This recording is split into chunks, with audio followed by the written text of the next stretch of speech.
하나님의 말씀 사도행전 4장 23절에서 31절 말씀 봉독하겠습니다.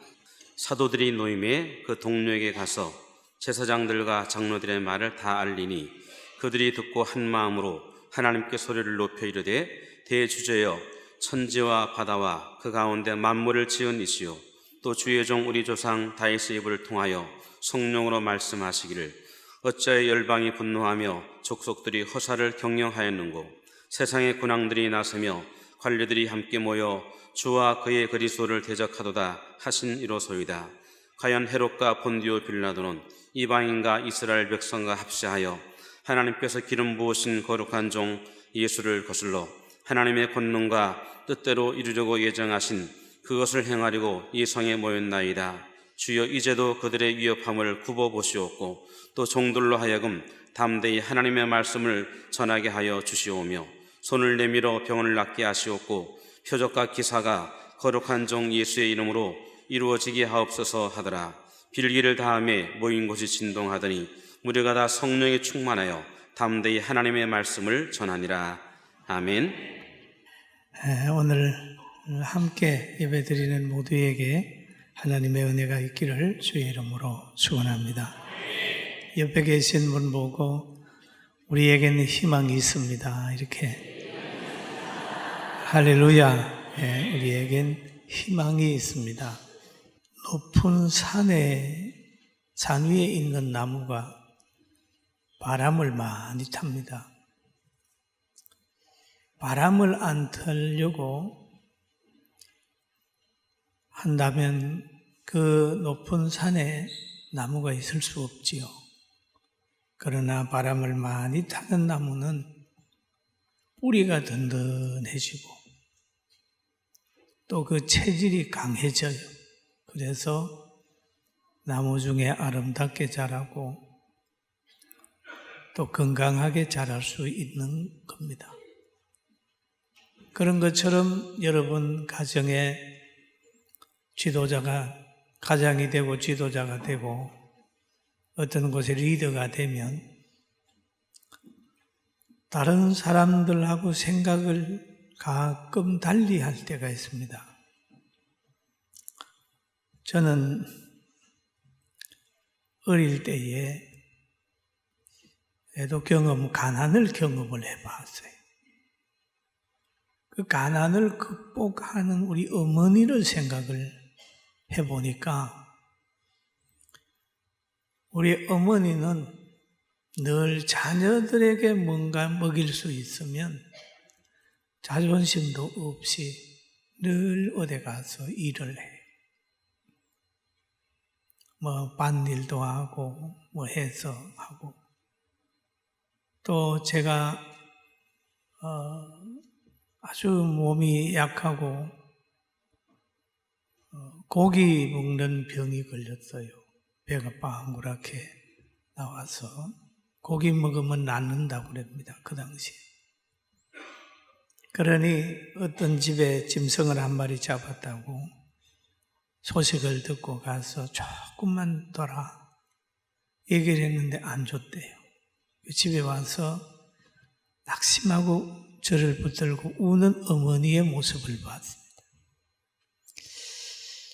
야, 이거 부모구나. 그런 생각을 그때는 몰랐는데 지금 부모의 마음이 이런 거구나. 여러분, 우리가 나라를 사랑한다고 하면 지도자들은 이 부모의 마음이 됐으면 너무 좋겠다. 그런 소원이 있어요.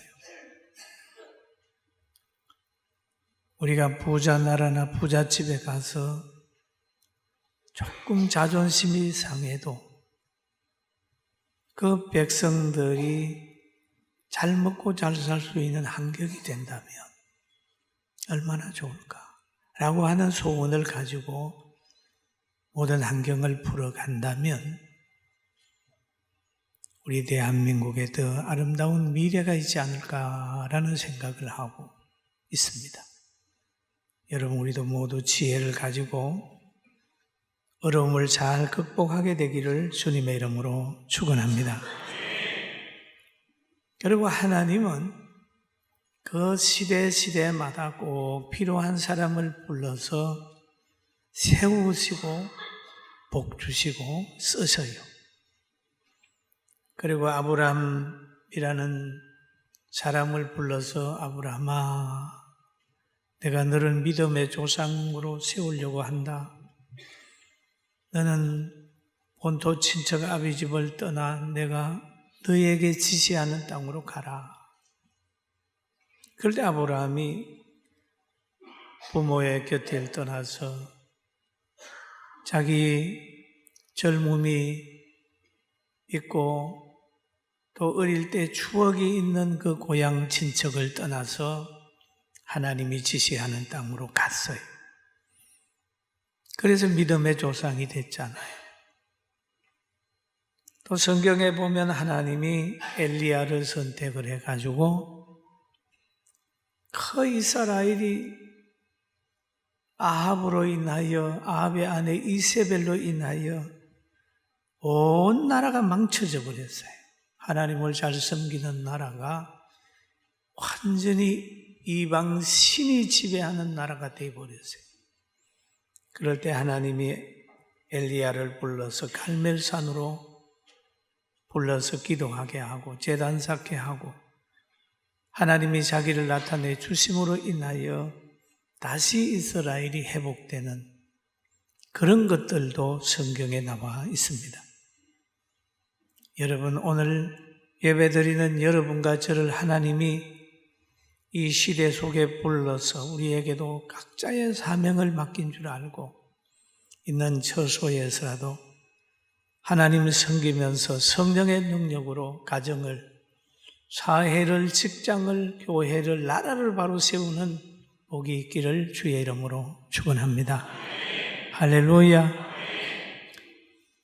또 예수님을 따르던 제자들이 예수님이 성천하신 후에 그 예수님을 박해하고 믿는 사람을 박해하는 사람들로 인하여 두려움에 떨고 있었습니다. 그러나 이들은 예루살렘을 떠나지 아니하고 주님의 말씀하신 대로 예루살렘을 거하면서 주님이 가시면서 하신 말씀이 성령을 보낸다고 하신 말씀을 믿으면서 예루살렘에 있다가 마가의 다락방에서 기도해서 120문도가 성령을 받았어요. 성령을 받으니까 하나님이 주시는 담력, 하나님이 주시는 그런 꿈, 하나님이 주시는 사명감을 가지고 있었습니다. 그리고 그들은 늘 시간을 정해놓고 기도를 드렸어요.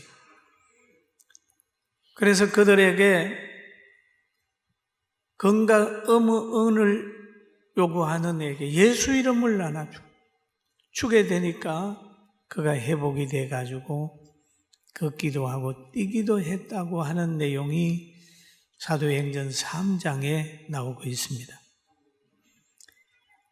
그리고 그런 성령이 역사를 하게 되니까 그 사도들의 신분과 사도들의 권위와 사도들의 인기가 굉장했어요. 성경에 보면은 바울과 바나바가 루스드라에서 안진뱅이를 고쳤을 때였어요. 나면서부터 안진뱅이를 고치니까 거기에 있는 사람들이 깜짝 놀라는 거예요. 야, 이거 대단하다. 그래서 사도행전 14장 11절에 보니까 이런 말이 있습니다. 우리가 바울이 한 일을 보고 루가 오니아 방언으로 소리질러 이르되 신들이 사람의 형상으로 우리 가운데 내려오셨다 하여 바나바를 제우스라고 하고 바울을 그 중에 말하는 자이므로 헤르메스라 하더라. 성령의 감동을 받아 사역을 하니까 신적 대우를 받는 거예요. 그러니까 이 성령의 감동을 받아서 역사를 하니까 점점 이들의 권위도 올라가고 인기가 올라가니까 당시에 제사장과 서기관과 장로들은 이걸 원치 않았습니다. 그래서 베드로와 요한이 복음 전하는 걸 막았어요. 예수 이름으로 전하지 마. 왜 그럴까요? 예수님의 이름 앞에는 마귀가 벌벌 떨고 예수님의 이름으로 천국 문이 열리고 예수님을 따라가면 지혜와 총명이 넘쳐나고 그렇게 학문과 모든 게 없는 사람들이 막 역사를 할 때에 학문을 가지고 배운 사람들이 감당을 못할 정도로 유식하게 돼버리는 거죠. 사랑하는 성도 여러분, 우리도 성령의 사람이 되어서 살아갑시다. 할렐루야. 참 성령의 사람은 귀해요. 그러면 예수님 당시에도 초대교회도 예수 믿는 거 전하는 걸 많은 사람이 방해했습니다. 그때에 끝난 게 아닙니다. 지금도 어떤 나라나 어떤 단체에 가면은 어떤 곳에 가면 예수님의 이름으로 전도하지 마라, 전하지 마라, 기도하지 마라, 예배 드리지 마라. 그 소리 많이 듣습니다. 왜냐하면 그곳이 어둠이기 때문에 진리를 늘 배쳐가게 되어 있습니다. 혹시 여러분 직장 생활이나 어떤 단체나 권력기관에 계시는 분이 있다면 절대로 예수님 박해하는 데 협력하지 마세요. 교회 박해하든지 성도들 박해하는데 협조하지 마세요. 앞장서지 마세요. 불행하게 되는 거니까 늘 아합 정권의 오바다처럼 하나님의 교회를 도우고 믿는 사람을 도우는 그런 마음을 가지고 할지언정 악인의 앞잡이가 되어서 하나님의 교회나 성도들을 해치는 일은 절대 하지 말아야 됩니다. 할렐루야. 왜 하지 말아야 되느냐 하면 하면은 망하니까 하지 말라는 거죠. 성경에 보세요. 다니엘의 세 친구가 그러잖아요. 우리는 하나님을 잘 섬긴다. 왕의 우상에 절하지 않는다. 라고 신앙을 지키니까 왕이 명령합니다. 빨리 불에 집어넣어. 평소보다 7배나 뜨거운 불에 집어넣으라고 얘기를 해요. 그러니까 그들을 결박시켜 집어넣는데 들어간 그들은 하나님의 능력으로 그 불무 속에 살아나와요. 그런데 집어넣던 사람은 다 죽어버렸습니다. 역사 속에서 하나님을 대적하는 사람이나 단체나 나라가 부한 나라가 없고 잘 되는 사람이 없으니까 우리는 어떤 환경 속에서라도 하나님을 의지하고 살아야 됩니다. 할렐루야. 의지하고 살아야 됩니다. 사도행전의 4장에 보면 이런 말이 있습니다. 그들이 베드로와 요한이 담대하게 말함을 보고 그들은 본래 학문 없는 범인으로 알았다가 이상히 여기며 또 전에 예수와 함께 있던 줄도 알고 또 병 나은 사람이 그들과 함께서 있는 것을 보고 비난할 말이 없는지라. 비난할 말이 없다. 여러분, 성령을 받아 역사해 버리게 되면 성령 안에 지혜와 지식과 분별의 영이 있기 때문에 사람으로서는 감당할 길이 없어요. 베드로와 요한이 지금 성령의 사람이 돼서 하는 거예요. 그러니까 감당할 수 없으니까 18절 19절에 보니까 그들이 불러 경고하여 도무지 예수의 이름으로 말하지도 말고 가르치지도 말라. 말하지도 말고 가르치지도 말라. 하니 베드로와 요한이 대답하여 이르되 하나님 앞에서 너희 말 듣는 것이 하나님 말씀을 듣는 것보다 옳은가 판단하라. 옳은가 판단하라. 말이 들릴 때 이것이 하나님의 말씀인지 하나님의 뜻인지 아니면 이것이 사람의 말인지 아니면 사탄의 계략인지를 잘 분별해서 신중하게 행해야 미래가 있어요. 할렐루야. 믿습니까? 옳은가 판단하라. 그러면서 그들은 결론을 내렸어요. 우리는 보고 들은 것 외에 들은 것을 전하지 않을 수 없다. 하나님이 그러잖아요. 복음을 듣든지 안 듣든지 복음을 전해라. 이게 하나님의 말씀이고 이 사람들의 말은 전하지 마라 라고 하는 건 이 간언들과 권력자들의 말입니다. 여러분은 어떤 말에 순응하겠습니까? 여러분 우리 하나님 말씀 잘 지키면서 늘 거룩한 삶이 우리 모두에게 유지되기를 주의 이름으로 축원합니다. 그래서 이들이 그런 박해를 받고 있었어요. 또 가두임을 당하기도 하고 압력도 받았습니다. 그러다가 많은 백성들이 사도들을 인정하게 되니까 그 당시에 그들이 함부로 가두지 못하고 놓았습니다.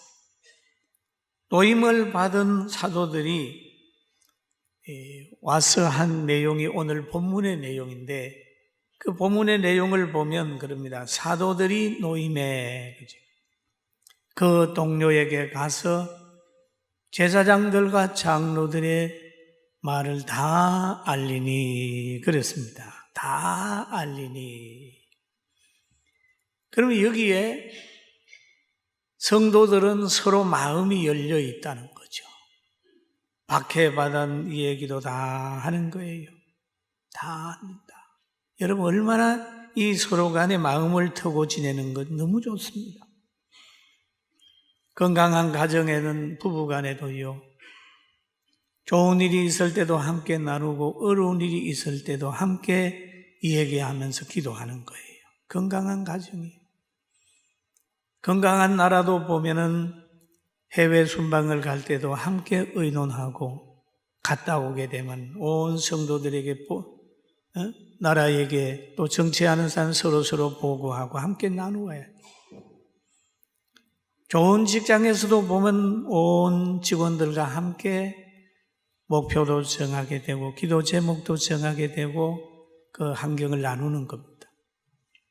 여러분 우리 교회가 지금 선교원이 역사가 약 40년 가까이 돼 가잖아요. 선교원을 시작하고 나서 어린이집에 보조를 해준다고 하는 그것이 발표가 되고 난 후에는 선교원이 한때 어려움이 왔습니다. 다른 데 가면 공짜인데 선교원은 그렇지 않다 이렇게 생각했어요. 그럴 때 저는 교사들을 불러서 야 우리 어렵다. 이만큼 그한데 우리 같이 좀 극복을 하면 안 되겠냐 할 때 전체 회의 중에서 그러죠. 우리 한번 열심히 해보겠습니다. 라고 해서 그렇게 유지가 되는 거예요. 우리 교회도 어렵게 되면은 다 모여가지고 기획위원이 모여서 이런 일이 있는데 이거 어떻게 하면 좋을까요? 회의하게 되면 다 헌신자들이나. 그뿐만 아닙니다. 제가 목회 41년 한 교회에서 목회하다 보면 어떤 일은 없겠어요. 많은 시련이 올 때라도 같이 대화하고 함께 기도해요. 이제 나이가 드니까 할 수 있지만은 한때는 한창 교회가 성장을 할 때에 어느 아파트에서 소문이 나는 길을 아이고 그 목사님이 여자 문제가 있다고. 여자 문제가. 그 제가 생각하기는 그 뭐 별거 아니니까 지나가겠지 했는데 입에서 입을 도쭉 이렇게 가. 그럴 때 우리 권사님들, 우리 집사님들이 와서 목사님 지금 전도길이 막히려고 그러는데 이 문제를 어떻게 하면 좋겠습니까? 나는 여자 문제가 있어 우리 집사람하고는 문제 있는지 몰라도 다른 데는 없는데 그럼 목사님 한번 알아볼까요? 한번 알아봐. 가서 자기에서 알아봤어요. 봤더니 그것도 불신자가 아니고 다른 교회 어느 집사가 자기 구역원이 우리 교회로 왔답니다. 그러니까 우리 교회 못 가게 하려고 그 목사님이 여자 문제가 있다고 했다고. 그게 거짓말인 것이 단로가 나죠. 어려움이 있을 때만 우리는 대화를 해요. 또 가정에 이성적인 문제가 뭐 교회에 일어날 것 같으면 저는 제일 우리 집 사람에게 먼저 얘기를 합니다. 이 사람은 사랑이 필요한 사람인데 당신이 좀 잘 담당을 해. 내가 할 수는 없는 것 같다 하면서 41년 겪어와서 건강한 교회가 된 것처럼 여러분 가정에도 이런 일 저런 일 많이 있을 겁니다. 그러나 그때마다 숨기지 말고 부부간에 마음 열고 잘 극복하게 되길 주의 이름으로 축원합니다. 아멘. 극복을 해야 돼요. 극복을. 혼자 이렇게 가지고 있다가 보면 나중에 가서는 실수하기 쉽습니다. 오늘 이 사도들도 보면은 자기들이 압력받는다. 슬퍼하는 것보다는 와서 다 얘기를 하게 되니까 그 말을 들은 사람들을 보면은 듣고 42절에 24절에 보니까 그들이 듣고 그랬습니다. 듣고 두려워한 게 아니에요. 듣고 한 마음으로 사도들의 마음으로 예수님의 마음으로 하나님을 믿는 마음으로 하나님께 소리 높여 이르되 내 주제요 내 주제요 천지와 바다와 그 가운데 만물을 지으시니시오. 그러면서 거기에서 기도 운동이 일어나는 거예요. 크게 소리 지르면서 기도하기 시작을 했습니다. 그러면 이들이 기도하면서 어떤 생각을 했냐 하면 주님께서 구약에 예언한 역사가 지금 우리에게 일어나고 있구나. 그런 얘기를. 시편 2편에 보면은 이런 말씀이 있어요. 어찌하여 이방 나라들이 분노하며 민족들이 헛된 일을 꾸미는가. 세상의 군한들이 나서며 가는들이 서로 꾀하여 여호와와 그의 기름 부은 받은 자를 대적하며 그랬고. 야, 그 예언한 사건이 지금 우리 이곳에 일어나고 있구나. 그러면서 기도를 하기 시작을 했습니다. 그러면서 이런 얘기를 하죠. 주의 종 우리 조상 다윗의 입을 통하여 성령으로 말씀하시기를 어찌하여 열방이 분노하며 족속들이 허사를 경영하는고. 그런 얘기를 하죠. 여러분, 우리가 박해를 받고 고통을 당하는 것도 다 성경에 예언된 것인 줄 알고 이 박해를 받을 때에 좌절하지 말고 전능하신 하나님께 기도하는 실력 있는 성도가 되길 주의 이름으로 축원합니다. 주님이 우리에게 말씀하시기를 말세에 이런 일이 있다 그렇게 말씀하셨어요. 그 말세에는 보면 마태복음 24장에서 그런 얘기를 하죠. 민족이 민족을 나라가 나라를 대적하여 일어나겠고 곳곳에 기근과 지진이 있으리니 이 모든 것은 재난의 시작이니라 라고 얘기를 하죠. 그럼 이런 일이 일어났을 때 어떻게 해야 되느냐? 이 13절에 보니까 끝까지 견디는 자는 구원을 얻으리라고 했으니 여러분 신앙에 흔들림이 없이 어려움이 와도 끝까지 견디시길 주의 이름으로 축원합니다. 아멘. 잘 견뎌야 돼. 잘 견뎌야 돼. 그리고 문제를 알았으면 그 문제를 가지고 기도해라. 사도들이 당하는 그 위협, 고통을 보고 사도들 것만으로 생각을 한 게 아니라 함께 했던 이들은 다 자기 것으로 받아들였어요. 그리고 기도의 대상을 바르게 잡았습니다. 하늘과 땅, 바다를 창조하신 전능하신 하나님. 그렇게 하면서 같이 막 기도했어요. 어떻게? 믿음으로 기도했습니다. 믿음으로. 이루어질 줄로 믿는 믿음으로 기도한 거예요. 저는 우리 대한민국이 이 많은 이게 바람이 불고 한국교회 부는데 이걸 슬기롭게 믿음으로 잘 견디면 세계의 대국이 될 겁니다. 할렐루야. 굉장히 기로에 서 있어요. 기로에.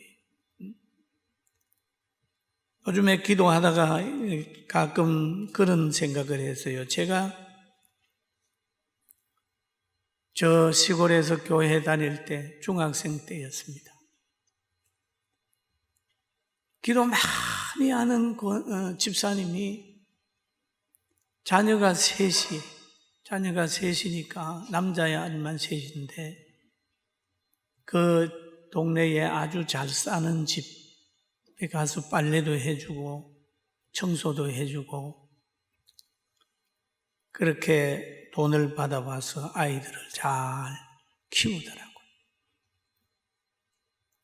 그런데 지금 와서 보니까 그 아이들이 너무 잘 됐어요. 그 엄마가 참 대우받더라고요. 여러분 거기에 가서 돈 벌려고 할 때 자존심 세우고 그랬으면 아이들 어떻게 키울 거예요? 우리 후손들에게 경제대국 부강한 나라를 물려주려고 하면 오늘 우리들은 다시 한번 땀 흘려 일할 줄도 알고 마음에 안 드는 나라까지라도 같이 해서 대한민국 이렇게 세워야 된다는 그런 사상을 가지고 기도하고 일어납시다. 할렐루야. 그런데 이걸 모르면 후손을 생각하지 않고 고집대로 하다가 보면 나중에 잘못하면 가난을 후손들에게 물려줄 수밖에 없는 겁니다. 외롭다고 생각하는 그 시간에 이게 인생이야. 하나님이 정한 길을 가는 거야. 나는 천국을 대기하고 있는 거야. 하고 영적으로 생각해서 성경 보면서 설교 들으면서 늘 신령한 꿈을 꾼다면 결코 모든 사람들은 불행하지 않다는 걸 믿게 되기를 주님의 이름으로 축원합니다. 아멘. 기도하겠습니다.